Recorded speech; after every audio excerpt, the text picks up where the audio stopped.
Hi everyone, আসসালামু আলাইকুম। সবাই কেমন আছেন? আই হোপ সবাই অনেক ভালো আছেন। নতুন ব্লগ নিয়ে আপনাদের মাঝে আবার রেগুলার মতন চলে আসলাম। সবাই কেমন আছেন? একটা লাইক দিয়ে আমার পুরো ভিডিওটি দেখে নিও। তোমার একটা লাইক অনেক ভিউজের কাছে পৌঁছে দিতে সাহায্য করবে। আর যদি চ্যানেলের সঙ্গে থেকে যেতে চাও তাহলে অবশ্যই সাবস্ক্রাইব করে সঙ্গে থেকে যেতে পারেন।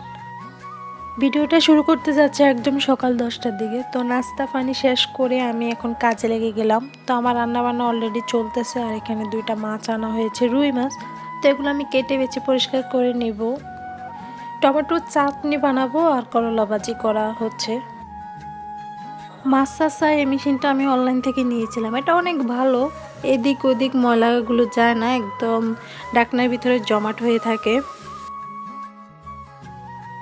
সাইজের আমি একদমই মাছ কাটতে পারি না। আপনারা আমার কোনো ভিডিওতে দেখতে পারবেন না যে আমি কোনো মাছ কাটা ভিডিও শেয়ার করেছি। যেহেতু আমি এটা শেয়ার করব বলে আমি বাসায় কাটতেছি, তাহলে আমি কিন্তু বাইরে কাটি। ওখান থেকে আমি কেটে বেছে পরিষ্কার করে তারপর ঘরে আনি। আমাদের তো গ্রামে সব কিছু, আমরা গ্রামের মেয়ে, গ্রামের বউ, গ্রামের কাজগুলো আমাদের অভ্যস্ত অবশ্যই আছে। তবে আমরা তো শহরের মতন সবার মতন চলাফেরা করতে পারি না। এমন না যে শহরের মানুষরা কাজ করে না, হ্যাঁ করে, তবে আমাদের থেকে একটু ডিফারেন্ট আছে। কেটে কুটে এখন পরিষ্কার করে আমি ফ্রিজে মাছগুলো রেখে দেব। যেহেতু আমার অলরেডি করলা ভাজি হয়ে গেছে, টমেটোর চাটনি হয়ে গেছে, তাহলে তো এখন আমার মাছ অত বেশি প্রয়োজন নেই। তো আমি কয়েকটা রেখে আমি সবগুলো ফ্রিজে রেখে দেব। আমি এখন ভাতও বসাই দিয়েছি। আর এখানে কোরমার শাক, ওটা আমি পরিষ্কার করে ধুয়ে আমি রান্না করে নেব। ভাতের মার গালবো, ভাতটা হয়ে গেছে। নারীদেরকে সবজি দিলে তারা তরকারি বানিয়ে দিতে পারে, নারীদেরকে গড় দিলে তারা সংসার বানিয়েও দেখা দিতে পারে, নারীদেরকে ভালোবাসা দিলে তার জীবনটাই পর্যন্ত দিয়ে দিতে পারে।